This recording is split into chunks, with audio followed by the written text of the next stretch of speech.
Assalamualaikum friends, welcome back to my channel. My name is Aisha Slim and you are watching Market Minds. आज की video में हम बात करने वाले हैं कैंडल टाइम फ्रेम्स के बारे में। अगर आप फॉरेक्स ट्रेडिंग सीख रहे हैं तो टाइम फ्रेम को समझना बहुत इंपॉर्टेंट है because time frame tells us how long a single candle represent the market movement. Simple words में अगर समझ लें तो one candle shows the price movement of the market during a specific period of time. Trading platforms जैसे कि Meta trader 4 और Meta trader 5 पर जब आप चार्ट ओपन करते हैं तो आपको डिफरेंट टाइम फ्रेम्स मिलते हैं। अब सबसे पहले ये समझना ज़रूरी है कि कैंडल क्या शो करती हैं। Each candle stick shows 4 important prices: open price, close price, high price, low price. What is open price? The price where the candle started. Then what is the close price? The price where the candle finished. What is high price? The highest price during that time period. Low price, the lowest price during that time period. These 4 prices help traders analyze the strength of buyers and sellers in the market. अगर close price open price से ऊपर हो तो candle usually bullish होती है, यानी market ऊपर गई।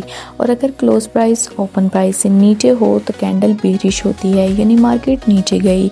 Now let's talk about different candle time frames जो ट्रेडिंग चार्ट्स में यूज़ होते हैं। M1 1 minute time frame. In this time frame, one candle represent 1 minute of market movement.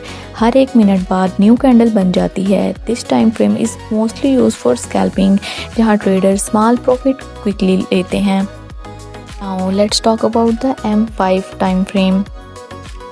In M5, one candle represent 5 minutes. ये short term trader के लिए काफ़ी useful होता है क्योंकि इसमें मार्केट का थोड़ा स्टेबल मूवमेंट नज़र आता है। M15 time frame. In this time frame, one candle represent 15 minutes of price movement. Many traders use this time frame to identify short-term trends. Then come 30-minute time frames. In M30, one candle represent 30 minutes. इससे market का trend और clear नज़र आता है as compared to smaller time frame. H1 1 hour time frame. In H1, one candle represent 1 hour market activity. This helps traders analyze the hourly trend. Then comes H4 4 hours time frame. In H4, one candle represent 4 hours of price movement. This time frame is popular among swing traders who hold trades for longer period. Then let's talk about D1 time frame. In the daily time frame, one candle represent 1 full day of market movement. Long-term traders use this time frame to understand the major trend of the market. Then come W1 weekly time frame. In this time frame, one candle represent 1 week. It helps traders see the bigger picture of the market trend. Then comes MN monthly time frame. In MN time frame, one candle represent 1 month of price movement. This is mainly used for long-term analysis. अब हम लोग इस सारी बात को example देकर समझेंगे। अगर आप 5 मिनट टाइम फ्रेम सेलेक्ट करते हैं तो every 5 minutes a new candle will appear on the chart. और अगर आप H1 टाइम फ्रेम सेलेक्ट करते हैं तो every 1 hour a new candle will form, यानी कि हर कैंडल अपने टाइम वाइज चलेगी। अगर हम M1 वाली ओपन करते हैं तो 1 मिनट बाद बनेगी, अगर हम M5 वाली करते हैं तो वो 5 मिनट बाद बनेगी। इसी तरह सेम H1 H4 वाली और सेम इसी तरीके से चलती रहेंगी, यानी कि H4 वाली 4 घंटे के बाद, H1 वाली 1 घंटे के बाद, और सेम हर कैंडल अपने टाइम फ्रेम के मुताबिक चलेगी। इसका मतलब ये है कि सेम मार्केट को डिफरेंट टाइम फ्रेम्स में देखने से चार्ट को लुक भी चेंज हो जाता है। Small time frames more noise show करते हैं, यानी मार्केट का छोटा छोटा मूवमेंट, लेकिन higher time frames clear trend show करते हैं।